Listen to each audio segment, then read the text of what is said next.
ममता, good evening.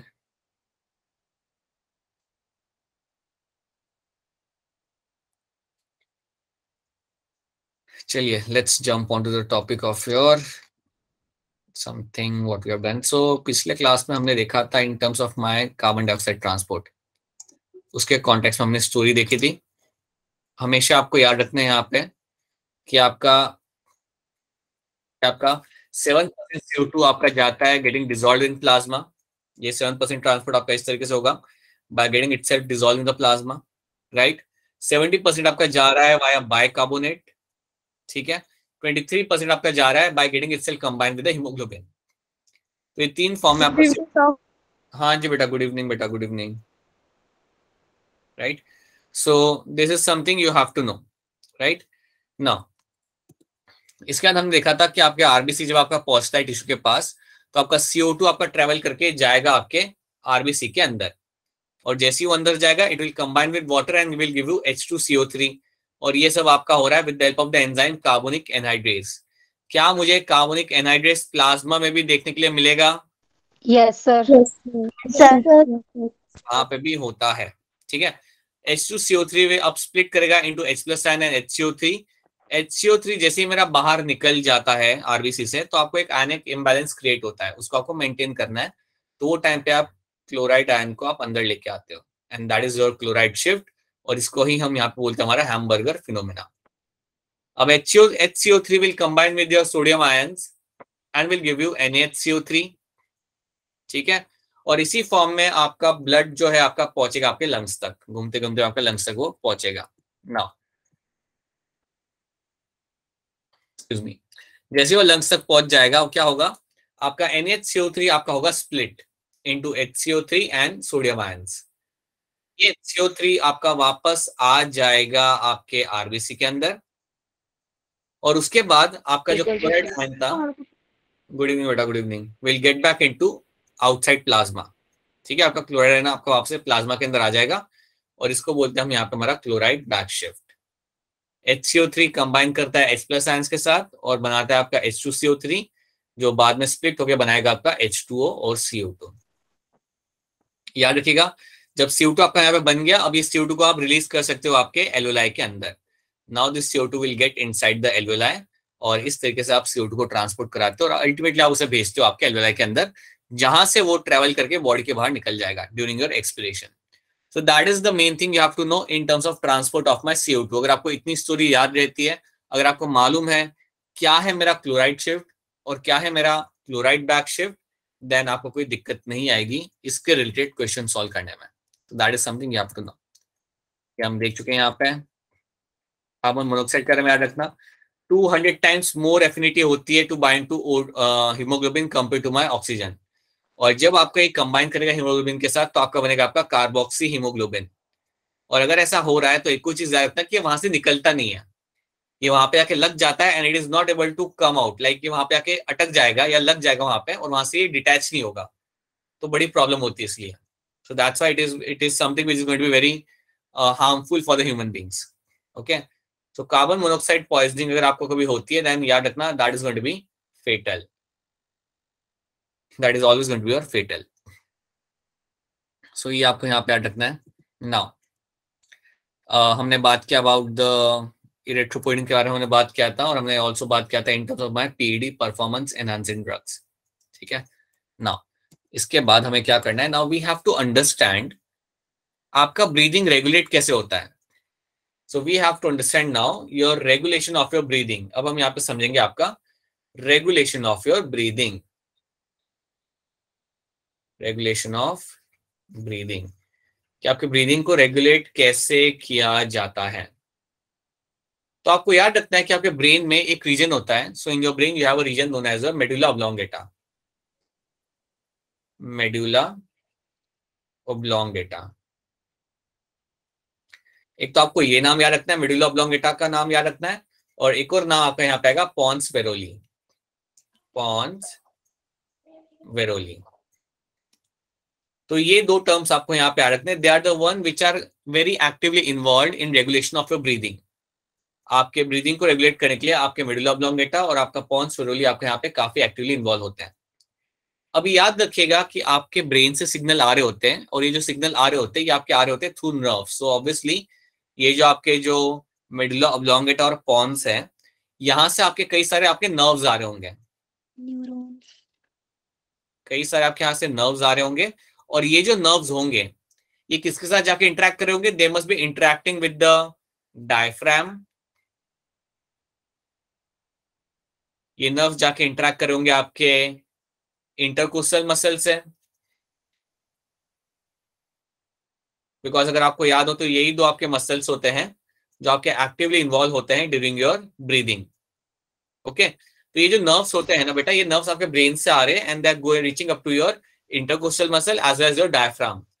और जैसे ही requirement होता है उस हिसाब से स्टिमुलेट करते हैं उन्हें, उस हिसाब से उन्हें स्टिमुलेट करेंगे ताकि आप रैपिडली ब्रीदिंग वहां पे आप चालू कर सकें। तो यार इतना कई सारे नर्व्स आपके इन एरियाज में से आएंगे and they will reach up to the diaphragm to the intercostal muscle, और वहां पे जाके इन एरियाज को ट्रिगर करेंगे जैसे कि आपका रिक्वायरमेंट होगा। सो फॉर एग्जांपल, आप अगर डीप सी डाइविंग करते हो, अगर आप पानी में जाते हो सांस बंद करके और आप फिर बाहर आते हो, तो जैसे आप बाहर आते हो तो यू स्टार्ट ब्रीदिंग हेवीली।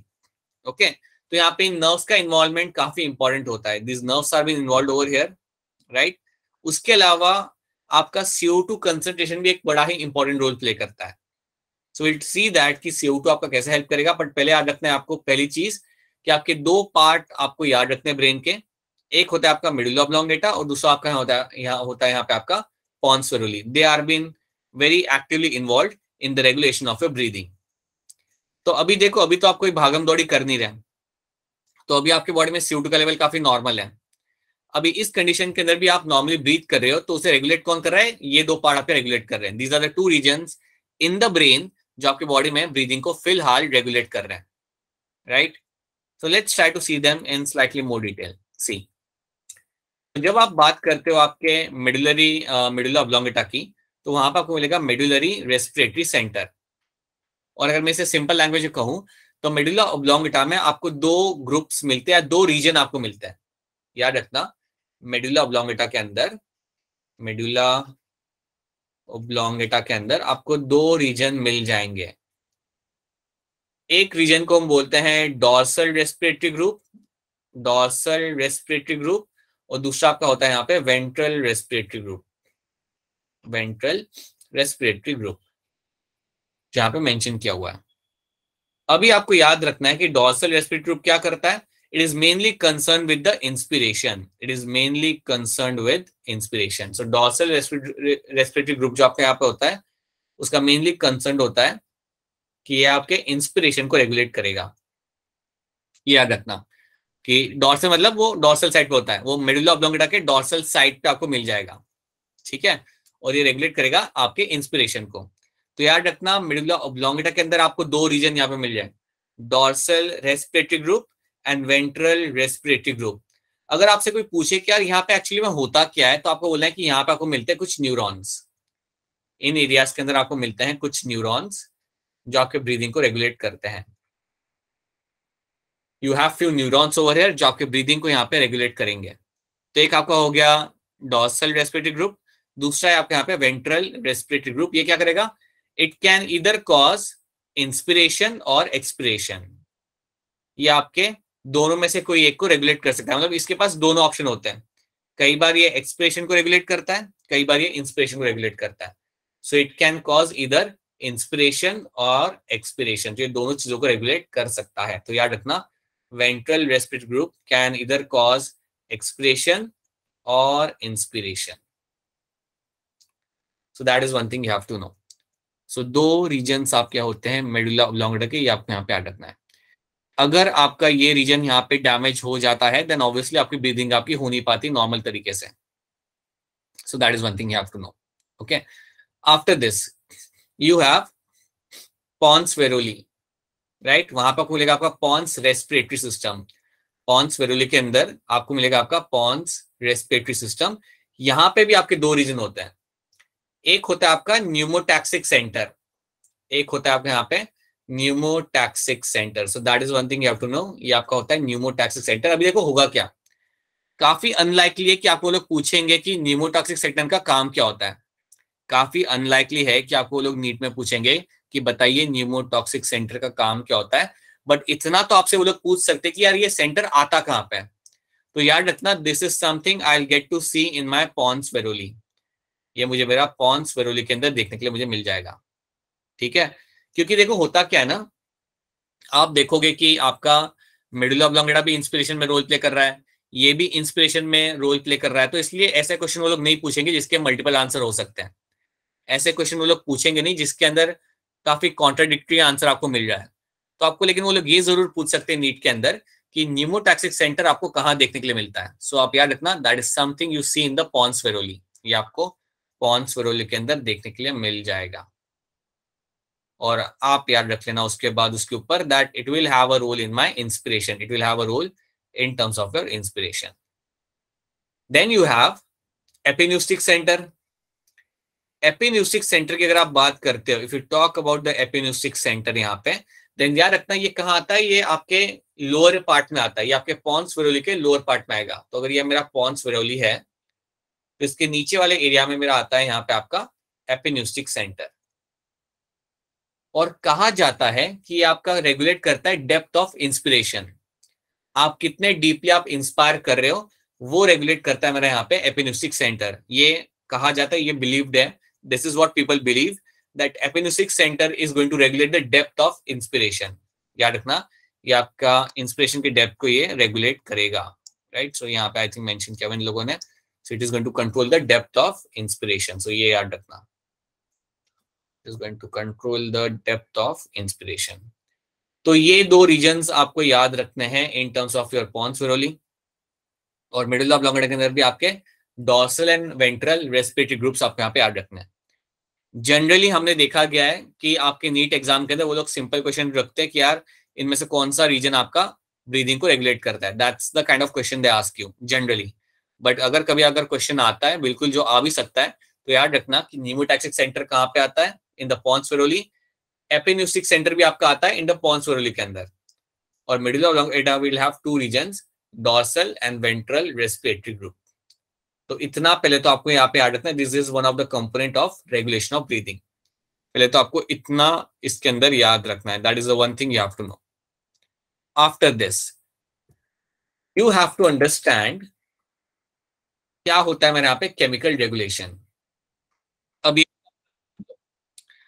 अगर आप समझिए, अगर आप जैसे कि मैंने आपको बोला, आप कर रहे हो डीप सी डाइविंग, आप करते हो deep sea diving. Deep sea diving मतलब आपने अपनी सांस रोकी और आप पानी के अंदर कूद गए, राइट, और आप पानी के अंडर वाटर आप स्विम कर रहे हो।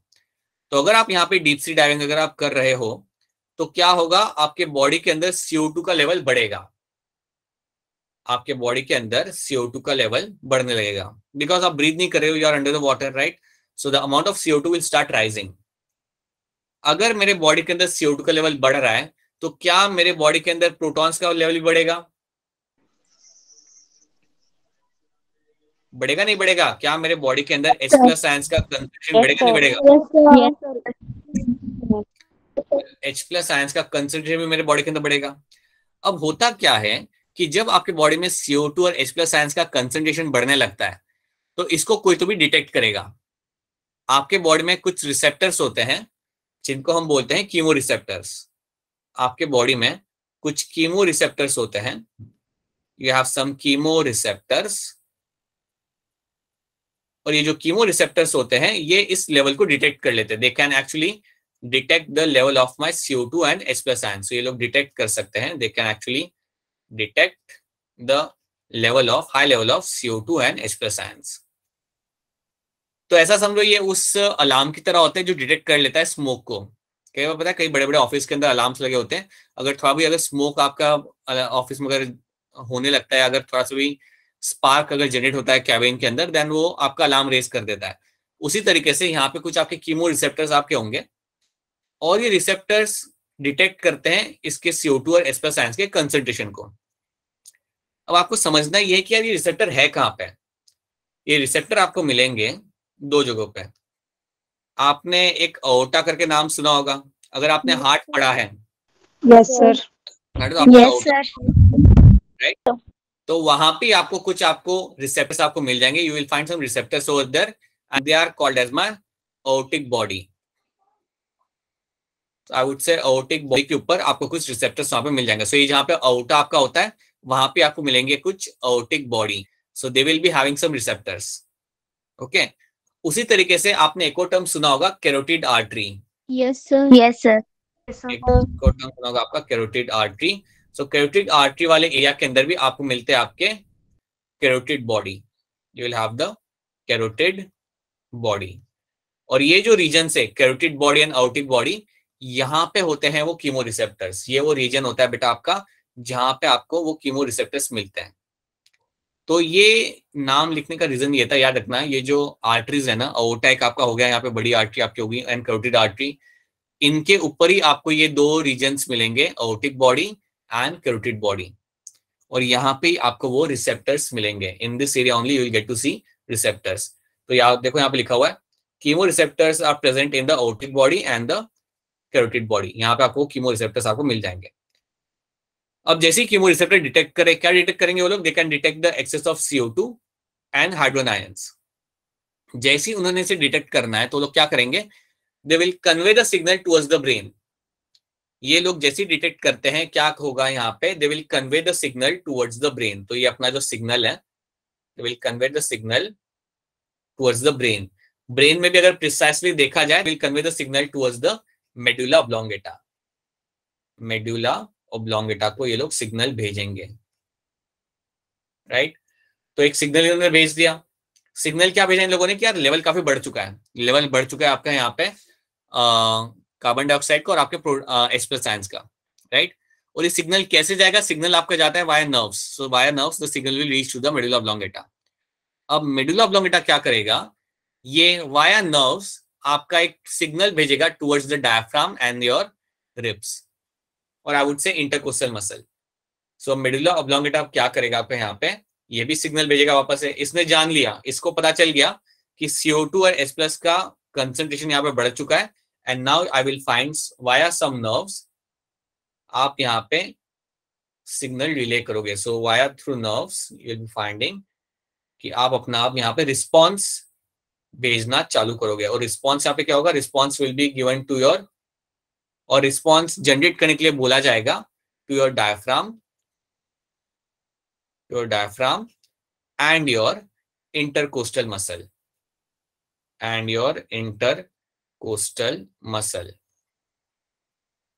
तो होता क्या है कि जैसे ही ब्रेन को सिग्नल मिलता है कि लेवल बढ़ चुका है, वो वाया नर्व्स आपका पहुंचाएगा अपना signal towards your diaphragm and your external intercostal muscle. अब जैसे ही वहां पे सिग्नल पहुंचा तो सिग्नल क्या होगा वहां पे? सिग्नल ये होगा कि आप फटाफट कॉन्ट्रैक्ट करना चालू करो ताकि ये लड़का या ये लड़की जो पानी के अंदर गया है वो फटाफट ब्रीथ करना चालू करे जैसे वो सरफेस पे आए. तो इसलिए जैसे ही वो पर्सन सरफेस के ऊपर आता है वो अपने आप ब्रीथ करना चालू करेगा. He doesn't really have to like किसी को बोलना नहीं पड़ता उसे कि आप ब्रीथ करो. The person, the very first thing it will do, will start breathing rapidly.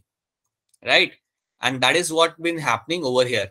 और ये इसलिए हुआ क्योंकि आपके लेवल के अंदर, ब्लड के अंदर CO2 H+ का लेवल बढ़ गया और इसको डिटेक्ट किया कीमो रिसेप्टर्स ने. और ये रिसेप्टर्स आपके लोकेटेड थे on the aortic and carotid body के ऊपर. और उसके बाद क्या होगा? ये सिग्नल आपका जाएगा ब्रेन तक और ब्रेन आपका वापस से आपका एक्शन देगा या आपका रिस्पॉन्स देगा. एंड रिस्पॉन्स आपका आ रहा है towards your diaphragm and your intercostal muscle. और रिस्पॉन्ड यहाँ पे क्या करेंगे वो लोग? किस तरीके से? They will undergo rapid contraction. जैसी बंदा या लड़की आपकी सरफेस पे आती है. And that's when you will start breathing rapidly. Right. ये आपका it all happens all by itself. You don't have to tell yourself to do that. आपकी बॉडी फटाफट बीट करना चालू करेगी ताकि वो फटाफट ऑक्सीजन को अंदर ले सके और कार्बन डाइऑक्साइड को बाहर रिलीज कर सके. तो यहाँ पे जो की कंपोनेंट है वो याद रखना है कि आपका कार्बन डाइऑक्साइड और hydrogen atoms can regulate your breathing. Right. They are the chemicals which can play a very important role in your breathing regulation. Right. तो इसका जो हाई लेवल होता है ये डिटेक्ट किया जाएगा और आपकी ब्रीदिंग रेगुलेट की जाएगी. एक चीज हमेशा याद रखना, मैंने आपको पहले भी बताई थी, O2 का इतना सिग्निफिकेंस नहीं है. O2 का इतना सिग्निफिकेंस नहीं है आपके ब्रीदिंग के अंदर. रादर CO2 का ज्यादा सिग्निफिकेंस होता है. आपकी बॉडी CO2 के कंसंट्रेशन को देखते हुए अपना ब्रीदिंग रेगुलेट करती है. ज्यादा करना है, कम करना है, it all depends on the amount of CO2 in the blood, right. Body इसलिए ब्रीथ ज्यादा नहीं करता कि आपकी बॉडी फटाफट ब्रीथ इन ब्रीथ आउट इसलिए नहीं करती क्योंकि आपके पास O2 कम है, वो इसलिए करती है क्योंकि बॉडी के अंदर या ब्लड के अंदर CO2 का लेवल बढ़ चुका है। अगर CO2 का लेवल बढ़ेगा then you will find you will start breathing rapidly and that is something you have to no.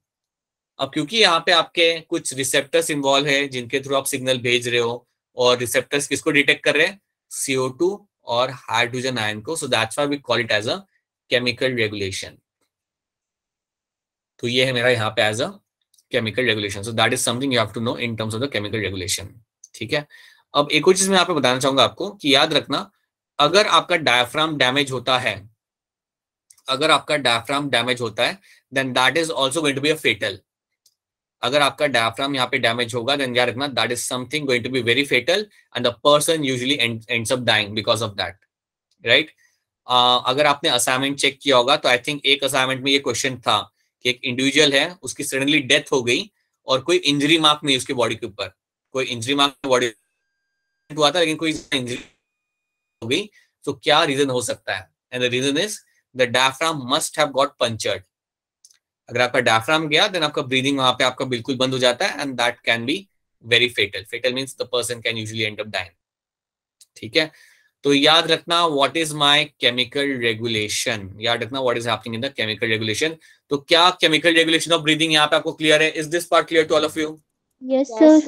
Yes, sir. Yes, sir. So that is something you have to know. उसके अलावा याद रखना कि आपके कौन से ब्रेन के पार्ट है जो ब्रीदिंग में इन्वॉल्व होते हैं। एक तो आपका हो गया मिडिल ऑब्लोंगेटा, आपका यहाँ पे हो जाता है, पॉन्स फेरुली आपके यहाँ पे हो जाता है, राइट। और उसके बाद उसमें जो भी मैंने आपको यहाँ पे बताया था वो आपको यहाँ पे ऐड करना पड़ेगा। मैं आपको वापस कह रहा हूँ, बहुत अनलाइकली है कि आपको पूछेंगे कि यार एपिनेफ्रिक सेंटर क्या करता है बता दो, ये बहुत अनलाइकली है, बट ये they can surely ask you कि ये रीजन या ये सेंटर आपका कौन से ब्रेन के पार्ट पे आपको मिलेगा। So that is something you can ask you, इतना वो लोग पूछ सकते हैं आपसे, so you have to know them, right. So this is what you have to know in terms of regulation of your breathing. इसके बाद हम लोग क्या करेंगे, will slightly jump on to the disorder, और डिसऑर्डर खत्म होने के बाद हम लोग करेंगे हमारा respiratory volumes. So let's jump onto your disorders and let's try to understand them. सबसे पहला डिसऑर्डर जो हम यहाँ पे देखेंगे वो आपका होगा यहाँ पे अस्थमा, राइट। अब अस्थमा जब भी आपके सामने टर्म आता है ना, तो आपके दिमाग में आना चाहिए allergens. That is the first term which can get in your head, that is going to be allergens. अब देखो होता क्या है ना, कई सारे एलर्जेंस होते हैं जिनसे आपको एलर्जी होती है। जैसे कुछ लोग को डस्ट से होती है, कुछ लोग को डस्ट से एलर्जी होती है, राइट। कुछ लोगों को पोलन ग्रेन से होती है, कुछ लोगों को होती है कुछ इंसेक्ट बाइट से,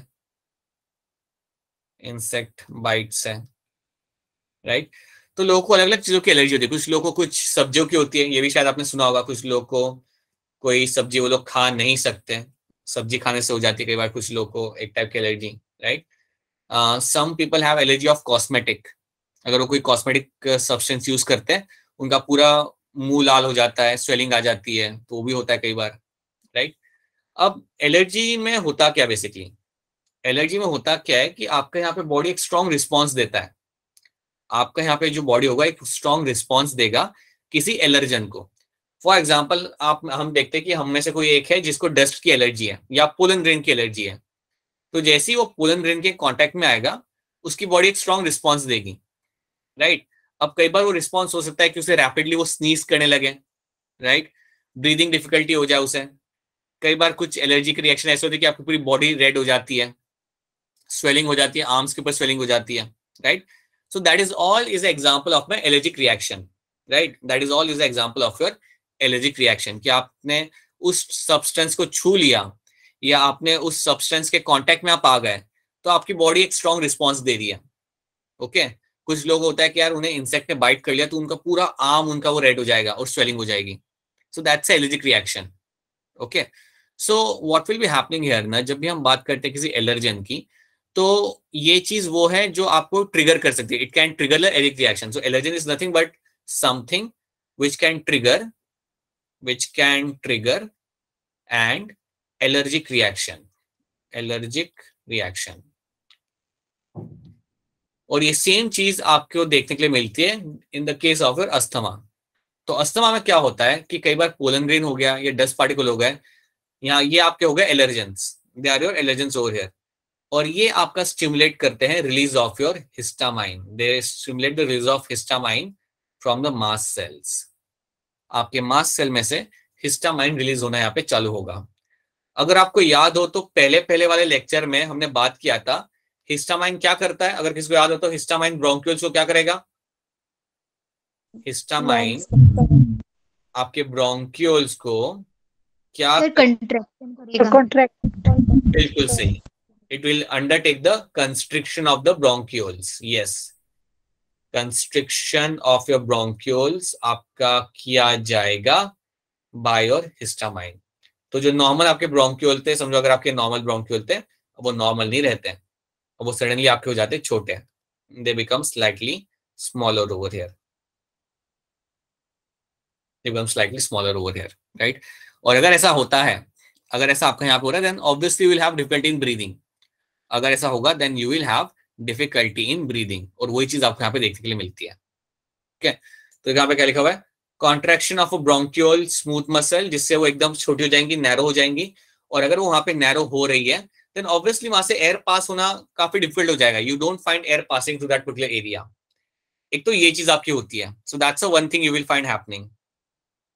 उसके साथ साथ सेकेंड रिएक्शन यहाँ पे क्या होता है, क्या क्या म्यूकस हद से ज्यादा सिक्रेट होता है, you have a excess of mucus secretion, you have excess of mucus secretion. सो आपका म्यूकस अब आपका यहाँ पे आ रहा है और वो बहुत ज्यादा क्वांटिटी में आ रहा है। अब आप सोचो कि अगर म्यूकस भी यहाँ पे ज्यादा आने लगेगा तो क्या होगा, पूरा ये जो आपका एरिया हो गया पूरा अटक जाएगा, जम जाएगा, यहाँ पे म्यूकस भी आपका आ गया, right. So that is something which what happens over here. Excess of mucus की वजह से क्या होता है, it can form a clog in the bronchioles and the bronchi. Bronchioles और ब्रोंकाई के अंदर आपका ज्यादा म्यूकस आ जाता है एंड इसलिए you will have a difficulty in breathing, you will have a difficulty in breathing. आपको सडनली ब्रीथ इन breathe out करने के लिए आपको यहाँ पे डिफिकल्टी होने लगती है। और याद रखना, these are the few things you have to know, these are the few things you have to know. तो जब भी आपके सामने ये आए ना टर्म कि अस्थमा हो रहा है, याद रखना ये जनरली इसके अंदर you will have involvement of allergen. तो कुछ चीजें होती है जो ट्रिगर करती है, राइट। तो काफी बार आप नोटिस करना जिसको अस्थमा होता है ना, वो एक सर्टेन सीजन में उसको अस्थमा अटैक आने के चांसेस बढ़ जाते हैं, क्योंकि आप देखोगे कि कुछ प्लांट्स होते हैं उनके पोलन ग्रेन्स कुछ सीजन्स में ही निकलते हैं, राइट। सो याद रखना कुछ ये एलर्जेंस होंगे और उनको यही सीजन के अंदर थोड़ा ध्यान रखना पड़ता है। These are the few seasons in which they have to take much more amount of care, because आपका हिस्टामाइन रिलीज होगा, वो आपके ब्रोंकल्स को कंस्ट्रिक्ट करेगा और उसके साथ साथ आपका म्यूकस भी यहाँ पे बहुत ज्यादा आने लगेगा and that's when you will have a difficulty in breathing. Okay, और इसको आप ट्रीट कर सकते हो using the bronchodilator drugs, bronchodilator drugs. तो आप कुछ ड्रग्स यूज कर सकते हो जिनको हम कहते हैं ब्रोंकोडायलेटर ड्रग्स, और इवन आप यूज कर सकते हो आपके कई सारे inhalers, you can use some of the inhalers भी आप यहाँ पे यूज कर सकते हो जो आपको सडनली आपको रिलीफ देंगे, जो आपको सडनली आप यहाँ पे रिलीफ देंगे।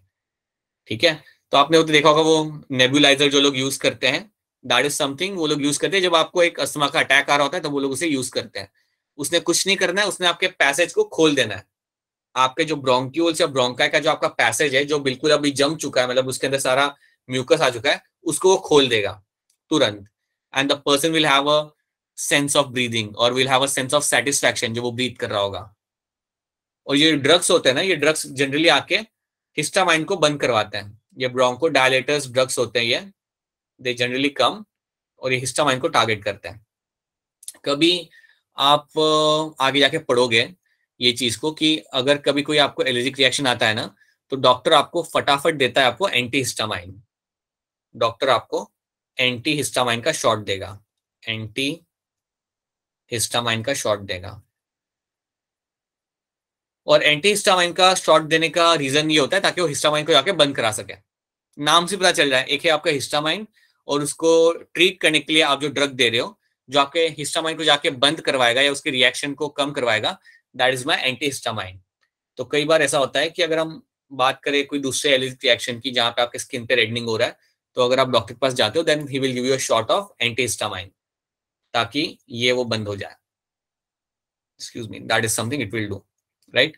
तो याद रखिएगा कि अस्थमा में यहाँ पे क्या क्या हो रहा है, please remember this thing very clearly, कि आपके यहाँ पे हिस्टामाइन आ रहा है, व्हाट इट इज डूइंग, आपके ब्रोंक्यूल्स कंस्ट्रिक्ट होंगे, उसके साथ साथ आपके जो ब्रोंक्यूल्स है उसके अंदर आपका आएगा एक्सेस ऑफ म्यूकस, और this is why you will have a difficulty in breathing.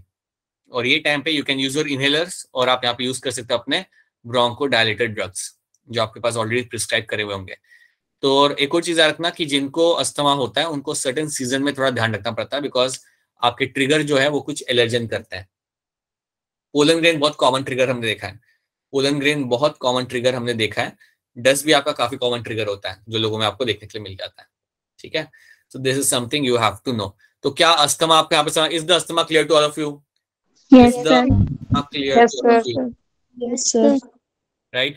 That is something you have to know. These are the key points you have to know in terms of the asthma. Okay. Now, to have a second condition, जिसको हम बोलते हैं हमारे यहाँ पे emphysema. अब emphysema में क्या होता है, जब भी आपने ये टर्म आए तो याद रखना है यहाँ पे आपके एल्वेलाई आपके यहाँ पे डैमेज हो रहे हैं। यहाँ पे आपके पहले आपने याद रखना है एल्वेलाई, पहले तो आप लिखोगे यहाँ पे alveoli, and then you remember then you have also your bronchioles, and then you have bronchioles which are getting damaged over here. अब जब भी आपके सामने टर्म है एम्फिसेमा तो आपने बोलना है कि ये आपका मेजरली आपको होता है बिकॉज ऑफ द स्मोकिंग। इसका मेन कॉज जो आपका यहाँ पे रहेगा वो आपका रहेगा यहाँ पे smoking. So because of smoking आपको ये कंडीशन काफी कॉमनली देखने के लिए मिलती है, ये आपका प्राइमरी रीजन होता है। इसके अलावा अगर मैं कोई और रीजन देखने जाऊं तो कई बार एयर पोल्यूटेंट्स भी आपके रीजन हो सकते हैं, बट वो इतना मेन रीजन नहीं होता। मेनली आपका यहाँ पे स्मोकिंग एक आपका मेन रीजन होता है फॉर योर एम्फिसेमा। तो that's the first thing you have to know. अगर आपको कोई पेशेंट दिखता है of emphysema then very likely the person is suffering with that condition क्योंकि he was a chain smoker, that's one thing. Second thing, यहाँ पे आपकी elasticity चली जाती है, elasticity of alveoli and bronchioles is lost, वो आपकी यहाँ पे चली जाती है। और इसके वजह से क्या होता है, the surface area of the alveoli decreases, surface area of alveoli decreases, वो आपका यहाँ पे हो जाएगा कम। तो एक चीज आपको यहाँ पे समझनी है कि ये जो मैं आपको टर्म्स बता रहा हूँ ना कि सरफेस एरिया यहाँ पे कम हो रहा है एल्वियोलाई का, इलास्टिसिटी आपकी जा रही है एल्वियोलाई की एंड ब्रोंक्यूल्स की, ये स्टेटमेंट भी आपको मिलेंगे क्वेश्चन के अंदर। क्वेश्चन के अंदर वो लोग यही स्टेटमेंट आपके सामने देंगे and then you have to tell them कि यार ये डिजीज कौन सी है। Okay, then you have to tell them कि यहाँ पे डिजीज आपकी कौन सी आ सकती है, राइट। तो अगर आपको ये कुछ स्टेटमेंट्स अगर आपको दिख रहे हैं तो आपको पता चल जाना चाहिए कि यार यहाँ पे जो कंडीशन है दैट इज माई एम्फिसेमा। देखो यहाँ पे elasticity of the alveoli is greatly reduced, ठीक है। surface area of the alveoli is also greatly reduced.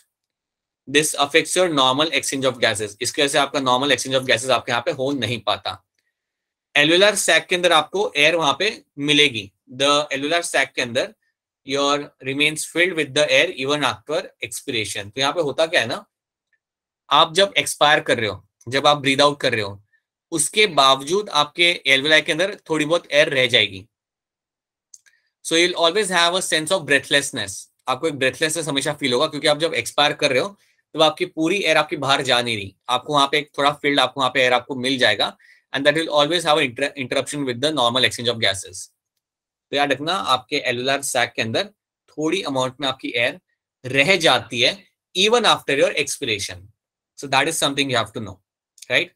और इसका कॉज क्या है जो मैंने आपको बोला था, mainly smoking and then air pollutants, ये आपका मेजर कॉज है फॉर योर एम्फिसेमा। अब एक चीज आप लोग याद रखिएगा यहाँ पे कि एम्फिसेमा का कोई क्योर नहीं है, राइट। इसका कोई बेसिकली आपके यहाँ पे क्योर होता है नहीं, ये जितना डैमेज हो गया उतना डैमेज हो गया। सो अज्यूम करते हैं कि अगर समझो आपका 25% जो आपके एल्वेलाई है वो डैमेज हो चुके हैं तो इनको आप रिवाइव नहीं कर सकते, right. It is going to be irreversible condition, this is going to be irreversible, इसको आप वापस से ठीक नहीं कर सकते आपके पास 75% जो आपका है उसको आप बचा सकते हो by quitting smoking and taking a proper care. तो ये चीज आपको यहाँ पे याद रखनी है, that is one thing you have to know. यहाँ पे भी आपको ड्रग्स दिए जाते हैं, the doctor is going to give you some kind of drugs over है, बट याद रखना कि वो ड्रग्स आपको सिर्फ लाइक आपकी जो कंडीशन है उसको वो ठीक कर सकते हैं, जो डैमेज है उसे वो लोग रिवाइव नहीं कर सकते हैं। आपको एक रिलीफ मिल सकता है और आपके फ्यूचर के लिए आपको ड्रग्स दिए जा सकते हैं, बट जो डैमेज हो चुका है उसको आप वापस से ठीक नहीं कर सकते हैं। इसलिए मैं कहता हूं कि कई सारी कंडीशंस ऐसी होती है जो लंग से रिलेटेड होती है, एक बार डैमेज हो गया then you can not find the damage to be repaired. ये उनमें से एक है, emphysema is going to be one of them, right. अच्छा आप मुझे ये बताओ सोच के कि एम्फिसेमा अपर रेस्पिरेटरी प्रॉब्लम है या लोअर रेस्पिरेटरी प्रॉब्लम है?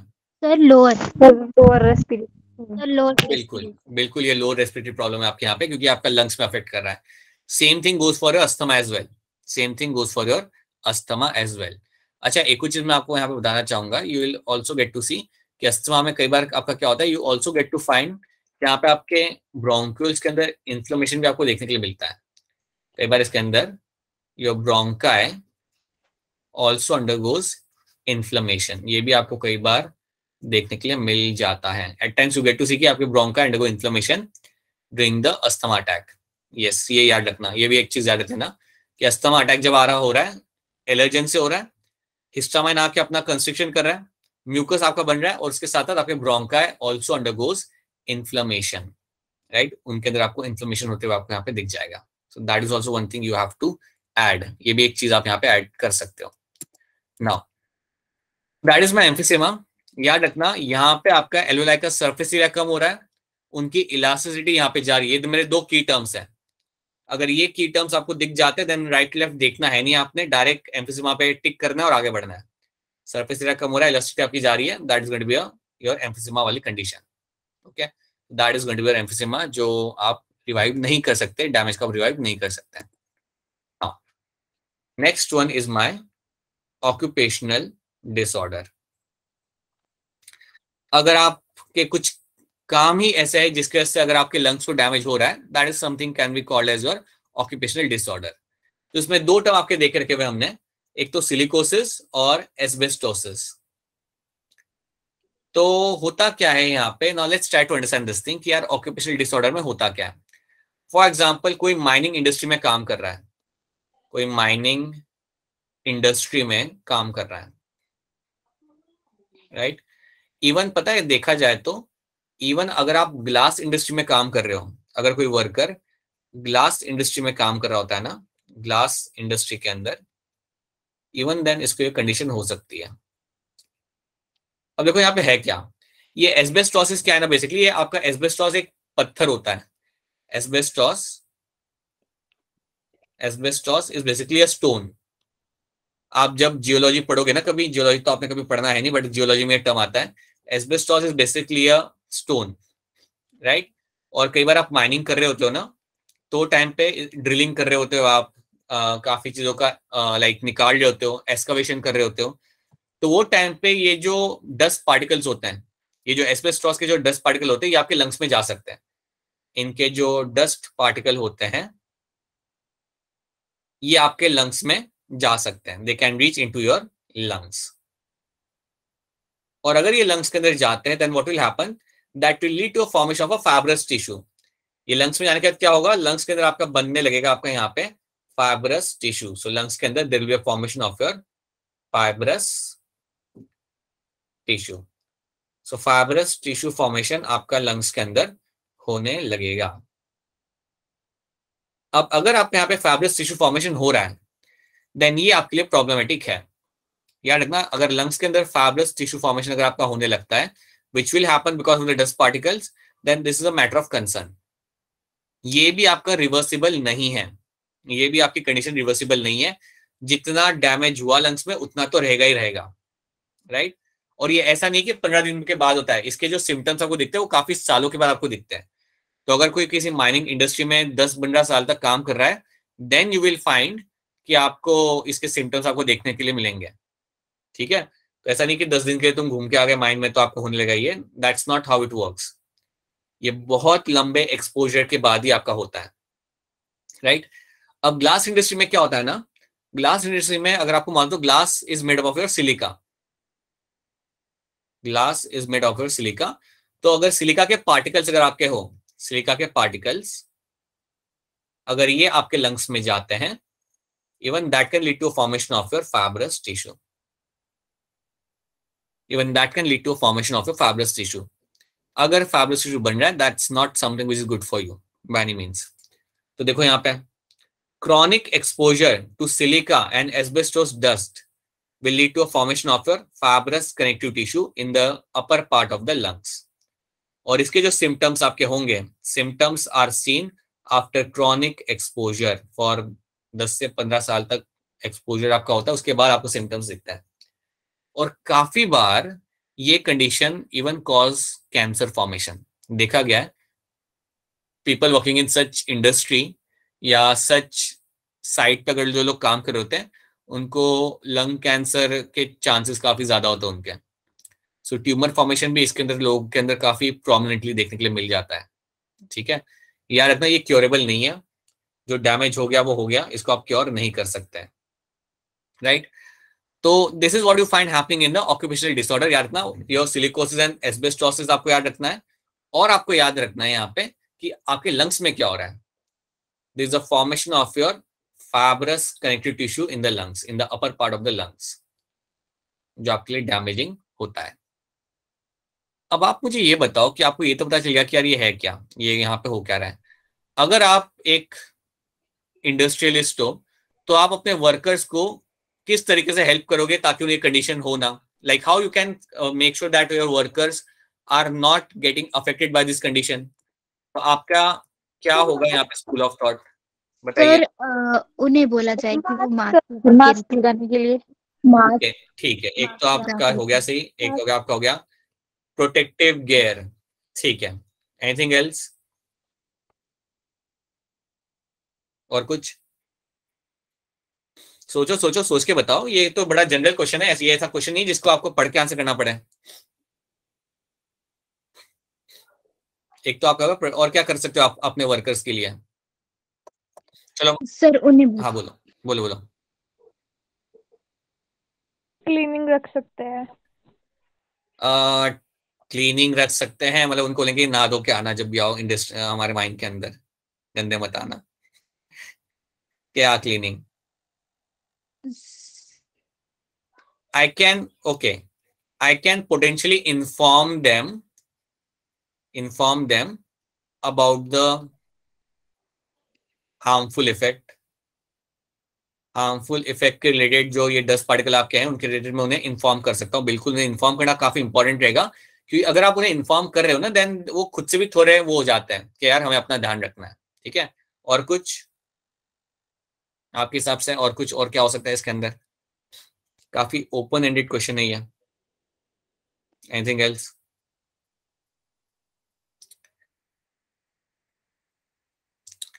आई कैन मेक श्योर कि वो लोग लॉन्ग टाइम के लिए वहां पे काम ना करें, right. So changing the shifts all the time, changing the shifts of worker. So for example अगर कोई वहां पे काम कर रहा है तो उसे लाइक मैंने सिर्फ 6 महीने के लिए काम कराऊंगा, फिर उसे मैं वहां से शिफ्ट कर दूंगा कहीं और। तो ये चीज मैं कर सकता हूँ, that is something I can do over here, right. ये भी आपको उनको हेल्प करेगा, okay, for getting like making sure कि उनको लॉन्ग टर्म एक्सपोजर ना हो। सो ये करने से मैं क्या कर रहा हूँ, I am avoiding the long term exposure, avoid long term exposure. So you can take certain steps, आप कुछ स्टेप्स यहाँ पे ले सकते हो बिल्कुल, जिसके थ्रू आप ध्यान रख सकते हो कि यार आपके जो वर्कर्स है उनको ज्यादा तकलीफ ना हो और उनको ये कंडीशन हो ना, because you know that this is a fatal condition. This is a fatal condition. Fatal मतलब अगर लॉन्ग टर्म में होता है, अगर कोई वहां पे काम कर रहा है 15 साल के, अगर उसके बाद उसे ये कंडीशन आ रही है then it's something which is not good by any means. So you can do few things over here, बिल्कुल, right. So this is something you have to know. और ये हो गया यहाँ पे आपका ऑक्यूपेशनल डिसऑर्डर। सो ये आपको 2 चीजें आपको यहाँ पे याद रखनी है, सिलिकोसिस एंड एस्बेस्टोसिस। सो क्या ऑक्यूपेशनल डिसऑर्डर यहाँ पे सबको क्लियर है? Yes sir, yes sir. अच्छा, आप लोग को मालूम है क्या ये इसरो क्या होता है? Yes yes India Indian Research Indian Research Organization. Indian space research organisation.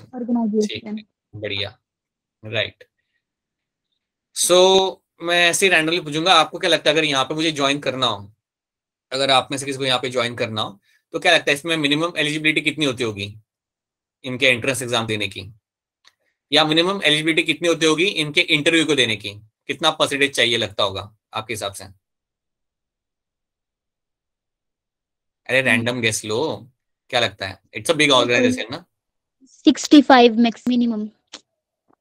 Right, very close, very close. You need to have roughly around like 70%. और आप GRF के लिए यहाँ पे अप्लाई कर सकते हो। The thing is, जब इनके इंटरव्यूज होते हैं, या यस जब इनके इंटरव्यूज होते हैं GRF के लिए, so the kind of question they ask ना, वो वैसे ही आपको क्वेश्चन पूछते हैं।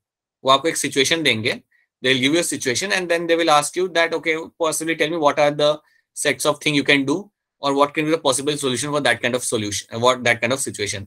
And then you have to think and then you have to answer those things. If you are able to do that, you get yourself selected as a GRF. और याद रखना कि इवन अगर आप बायोलॉजी के student हो तब भी वहां पे आप एज अ GRF ज्वाइन कर सकते हो। GRF means junior research fellow की तरह वहां पे ज्वाइन कर सकते हो। अब मैं बता इसलिए ये रहा हूँ आपको कि कई बार क्या है कि आपको हमेशा हर चीज ऐसा नहीं है कि आपको पढ़ा हो तभी आपको आना चाहिए, कुछ चीजों में आप सोच के आंसर कर दो, and sometime you just have to be able to think in a certain way to answer. So have a habit of that, right, चाहे वो कितना ही गलत क्यों ना हो, because that's what help in a true sense. ये तो सिर्फ मैं आपको इसरो का एग्जाम्पल दे रहा हूँ, ऐसे कई सारी जगह होती है जहां पे एलिजिबिलिटी होती है सिर्फ आपकी 55% की, लेकिन वो जगह होती है one of the best in the country, और वहां पे वो लोग सिर्फ ये देखना चाहता है आपसे कि आप कितना सोच पा रहे हो, कितना आप आंसर कर पा रहे हो, कितना आपका school of thought, like how you can come with the answer which doesn't really have to be true all the time, but आप कैसे उसे फ्रेम कर रहे हो। ओके, like your NCBS का एग्जांपल मैं ले सकता हूँ, you can see all those names in the website. This is one of the best in the country for biological science, but they have the eligibility of only 55%, क्योंकि वो main काम तो उनका चालू होता है जब वो लोग करते हैं इंटरव्यू, उसमें लोग आपका स्कोर कार्ड नहीं देखते हैं। अगर आपका 58 हो, like that's you are eligible, and then you go for interview and then they ask you questions and the kind of question they ask you, and it's all something which creates a difference for you. So have a habit of thinking, आदत डालो सोचने की, आदत डालो answer करने की, ठीक है। Now let's start with something like a bronchitis. Bronchitis की जब आपकी बात आएगी तो सबसे पहले आपको याद है, it is something which is known as inflammation of a bronchi. ये आपका यहाँ पे आपका inflammation of a bronchi is going to be a bronchitis. यहाँ पे आपका होता है इन्फ्लेमेशन, राइट। अब ये जो आपका इन्फ्लेमेशन यहाँ पे हो रहा है, इसमें होता क्या है, आपको एक ओवरग्रोथ मिलता है आपके म्यूकस फॉर्मिंग सेल्स का। You get to see a overgrowth of your mucus forming cells, और अगर आपको ये हो रहा है, आपका अगर ओवरग्रोथ आपका हो रहा है, म्यूकस फॉर्मिंग सेल्स मतलब आपके गॉबलेट सेल्स, तो आपके पूरे ब्रोंकाई में आपको बहुत ज्यादा म्यूकस मिलेगा। देखो यहाँ पे क्या लिखा हुआ है, lining of the bronchi swells and produce excess of mucus. अब ऑब्वियस सी बात है बेटा, अगर मेरे ब्रोंकाई के अंदर हद से ज्यादा म्यूकस अगर आ रहा है तो हो रहा ऑब्स्ट्रक्शन क्रिएट करेगा, that is something which is going to create the obstruction over here. हद से ज्यादा अगर म्यूकस यहाँ पे आ रहा है तो वापस ही आपका यहाँ पे क्रिएट करेगा आपका ऑब्स्ट्रक्शंस यहाँ पे, और इसको आपको ठीक करना है, राइट। अब होता क्या है कि when you take the coughing, जब आप यहाँ पे खांसोगे, देन खांसते समय आपके like you will have the thick green sputum will come out along with your mouth, through your mouth, right. So when you go for a regular coughing, what will happen, thick green sputum will come out of your mouth, right.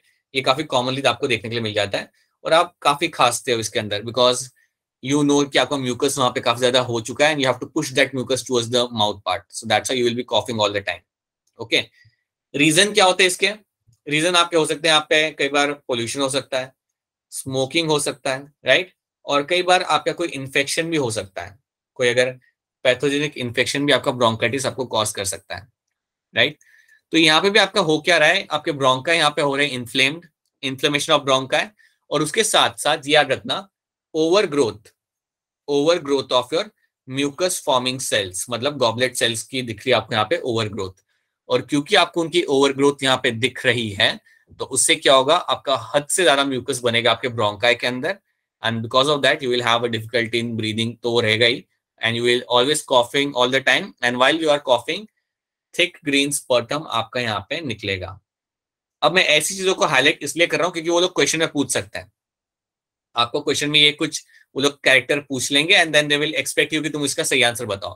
तो inflammation तो आपको याद रखना ही है। Overgrowth of mucus forming cell is a second important term and then you can find की green sputum आपका बाहर आ रहा है। ओके, यहाँ पे भी आप यूज कर सकते हो आपके ब्रोंकोडायलेटर्स, आप यहाँ पे यूज कर सकते हो। एंड एंटीबायोटिक्स आपको डॉक्टर देगा अगर रिक्वायरमेंट होती है तो। कई बार इन्फेक्शन होता है तो डॉक्टर एंटीबायोटिक देता है और एल्सो नहीं देता। So you can get antibiotics, you can get some bronchodilators जिसके थ्रू यू कैन गेट आपको रिलीफ मिलता है। और याद रखना ये इसके अंदर आपका लॉन्ग टर्म डैमेज नहीं होता। जनरली ब्रोंकाइटिस के अंदर ये रिवर्सिबल है। अगर किसी को ब्रोंकाइटिस हुआ है, अगर वो मेडिकेशन ले रहा है या ले रही है, देन कुछ ही हफ्तों के अंदर she can go back to a normal condition, she can have a normal state. यहाँ पे आपका लॉन्ग टर्म डैमेज नहीं हो रहा, ठीक है, यहाँ पे आपको लॉन्ग टर्म डैमेज नहीं हो रहा। बट याद रखना this is something you can get to see happening. Okay, so bronchitis में याद रखना what is been happening over here, ठीक है। So that's your bronchitis. Bronchitis आपका हो गया नंबर 4 आपका condition. Third is your occupational disorder, second is your emphysema and then you have your asthma. Let's have a look at couple of questions over here. ये question का answer फटाफट करो chat के अंदर। Approximately 70% of carbon dioxide absorbed by the blood will be transported to the lungs in a form of what? किस form में आपका transport किया जाएगा बताइए। हाँ जी, आपके आंसर यहाँ पे आ रहे हैं और आपके आंसर यहाँ पे सबके सही है। Yes, it is going to be your as a bicarbonate ion, right? As a bicarbonate ion, that's how it will get itself transported. True. As a bicarbonate, it will get itself transported. All right. Reduction in the pH of blood will lead to what? Reduction in the pH of blood will lead to what? Decrease the affinity of hemoglobin to oxygen. Option A. Release bicarbonate by liver. क्या लग रहा है आपको? Reduce the rate of heartbeat. Reduce the blood supply to the brain. हाँ जी, इसका answer भी आपका A ही आएगा, बिल्कुल सही। इसका भी आंसर जो आपका यहाँ पे रहेगा वो आपका A ही होगा। You will find there will be a decrease in the affinity of your hemoglobin with your oxygen. Yes, ये आपको यहाँ पे देखने के लिए आपको मिल जाएगा। So that is going to be a reduction in the pH of the blood. ठीक है, ये वाला ध्यान से करना। अगर although much CO2 is carried in the blood, yet blood does not become acidic. अब इसका आंसर मैं आपको बताता हूँ कि इवन दो आप कई सारा CO2 आप कैरी करते हो ब्लड के थ्रू, आपका ब्लड कभी एसिडिक नहीं होता क्योंकि आपका blood buffer plays a important role in the CO2 transport. याद रखना your blood buffer plays a important role and because of that आपका कभी भी आपकी कंडीशन ऐसी नहीं होती कि आपका बहुत एसिडिक हो जाता है आपका स्टेट। सो याद रखना मैंने आपको बोला था कि आपका जो पीएच होता है वो नीचे जाता जरूर है लेकिन बहुत ज्यादा नीचे नहीं जाता। अगर 7.4 होगा तो जाएगा ज्यादा से ज्यादा 7.2, राइट। तो बहुत ज्यादा एसिडिक वो नहीं होता and one of the reasons my your blood buffer plays a important role in ensuring that कि आपकी कंडीशन ज्यादा एसिडिक आपकी ना हो। So that is going to be your option B in this. So blood buffer वाली चीज आपको याद रखनी है। एक क्वेश्चन कर लेते हैं, ये वाला क्वेश्चन करते हैं and then we can wrap up. Blood analysis of a patient reveals unusual high quantity of carboxy haemoglobin. इसके ब्लड के अंदर आपको मिल रहा है देखने के लिए यहाँ पे एक काफी ज्यादा अमाउंट में carboxy haemoglobin. Which of the following conclusion is most likely to be a correct? आपके हिसाब से कौन सा conclusion यहाँ पे ज्यादा होगा? The patient has been inhaling polluted air containing unusually high concentration of your carbon monoxide. बिल्कुल सही। जब भी आपके सामने टर्म आता है कार्बोक्सी हीमोग्लोबिन, याद रखना आपका कार्बन मोनोऑक्साइड ही इस आदमी ने इनहेल किया होगा and then only you can have the high amount of carboxy haemoglobin आपको बॉडी के अंदर देखने के लिए आपको मिल जाएगा, ठीक है। देन चलिए इतने क्वेश्चन रखते हैं फिलहाल, राइट। ज्यादा क्वेश्चन वी हैव डन। आपको एक असाइनमेंट मिला होगा कल, आई होप आप लोगों ने किया है उसे। I think you will have question based on bicarbonation and CO2 transport only in that and few questions which were slightly from the outside part. Alright, तो अभी हमें करना क्या अगले क्लास के अंदर, अगले क्लास में हमें करने हैं कुछ remaining disorders is something we have to do, मतलब कल। और उसके बाद हम लोग हमारा चालू करेंगे हमारा pulmonary capacities and respiratory volumes. So that is something we'll be covering tomorrow. So hopefully we will be on a verge of completion by the end of kal, right? पूरा complete नहीं होगा but we'll be on the verge of completion, right? यहाँ तक अगर कोई चीज अगर आपको समझ नहीं आए हो then please go ahead and let me know. You will have a DSS in the morning. आपका एक DSS आपका मॉर्निंग में हो जाएगा. So in the morning you can show up. And इसमें से अगर कोई चीज समझ नहीं आ रही या अगर आपको असाइनमेंट से अगर कोई चीज समझ नहीं आ रही, then you can always turn up in the morning and you can get themselves fixed, get those things fixed. ठीक है. So let me just go back. Alright, if you have any question, then please go ahead and ask your questions. अगर आपके पास कोई question है यहाँ पे, then please go ahead and ask your questions if you have any questions.